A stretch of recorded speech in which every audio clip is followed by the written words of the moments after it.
Hey guys, it's Christian, your Vancouver Realtor. And the question I want to ask for today's video is, are realtors to blame for high home prices here in BC? You know, you read the newspapers, you log on, and there's a lot of clickbait headlines, and they're saying that. They're saying realtors are to blame. In fact, just last November, I was surprised when I saw that the government came out and said realtors are to blame for high home prices, and so we need to bring in a 3-day cooling off period because you guys are out of control, which is kind of what they were suggesting.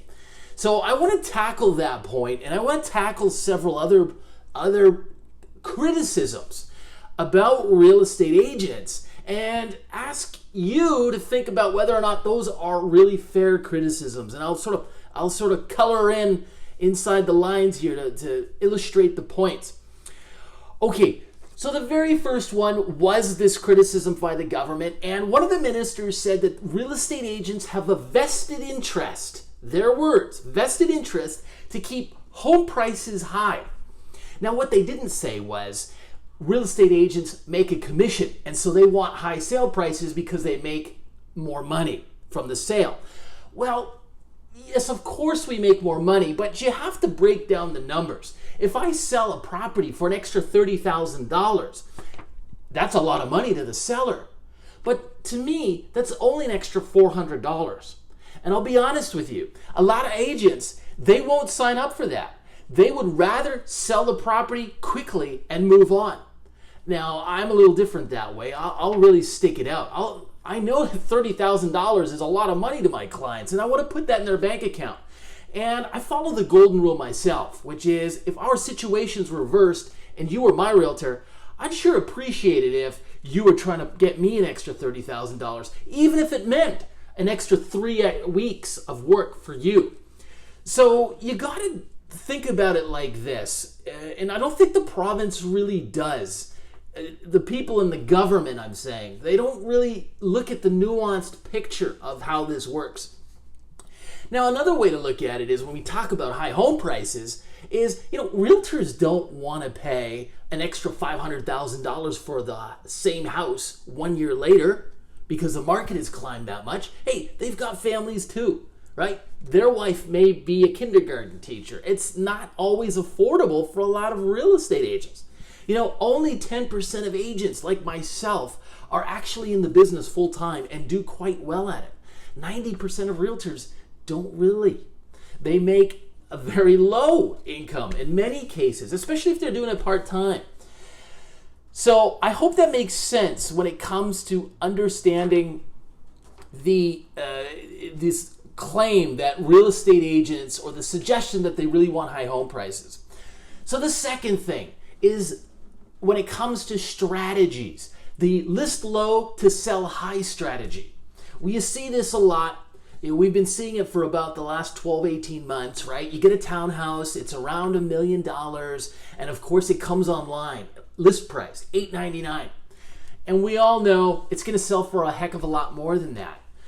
Look, at the end of the day, that's the seller's decision. It's a marketing strategy. That's all it is. And the seller doesn't have to do that. But in a hot market, boy, it really does work. You might get an extra 50 buyers come to the open house. An extra 50 buyers is an extra 5 offers. It could be an extra $150,000, right? A sale price of $1.050 million. So that's pretty good for the seller. And as a real estate agent, I have fiduciary duty, which is a legal term that basically means I got to take care of my seller like they're my family. I put their interests above my own. And my job is to get them as much money as possible. So that's one strategy that really, really works. And if the seller wants to do it, I'm all for it.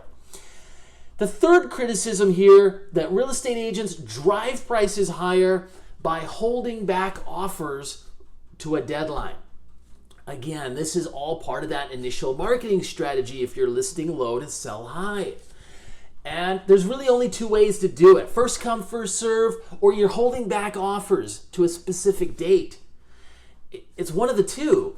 And if we're doing a list low, of course we're going to hold back offers. We're not going to take the first offer at $899. My client would be underselling the property. So these are the different factors that are involved when we are looking at sales and higher sale prices and marketing strategies. And really, it has nothing to do, realtors are not driving those prices higher than they are. There are some factors here that are out of our control, out of our sphere. And I want to touch on those in the last half of this video.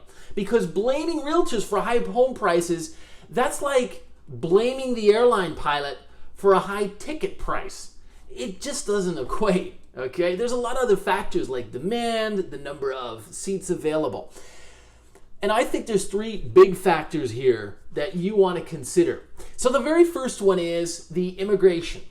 We know the federal government wants 450,000 immigrants coming into the country every year.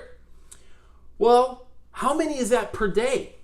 That's 1,200 new people coming to Canada every day. And of those, 120 coming to BC every day. Sorry, it's the lower mainland every single day. Well, I'll tell you right now, there's not 120 new homes available every day. Well, supply and demand, guys, that's all it is. Now, the second thing here is really low interest rates. I mean, I sometimes hear clients say, oh, I'm worried about when the interest rates get to 3%. I got news for you. Back in the early 1980s, interest rates were at 16%, 17%. I just met with a family last night that told me even in the late 80s, he had a mortgage for 14%. We're at historic lows. It's like getting free money from the bank. And of course, there's some people who will say that, well, interest rates are going to slow down the market. Look, they're low. They're still going to be low even after a few rate hikes. You take a $500,000 mortgage at 2% with a variable rate, you add on 25 basis points, it adds $63 to the mortgage. Add another 25 basis points, you're only adding $126 from 2% to 2.5. That's not going to make a big difference. We're going to have to really see interest rates get up to 4% for it to slow down the market, in my view. And the third thing here I want to talk about is just the low listings environment. In a previous video, I talked about this, how our listing inventory has been at levels we haven't seen since the late 1980s, early 1990s. Well, our population has almost doubled since then, and we've got the same amount of homes for sale.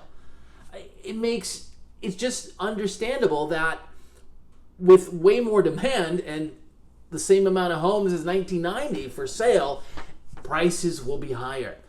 And we haven't even talked about inflation. Inflation's a big part of this. I mean, if you were buying a car 30 years ago, you're probably buying an average car, you could probably get it for $20,000, $25,000. Today, an average car is going to be double that, $40,000, $45,000. This is a pretty cheap car today.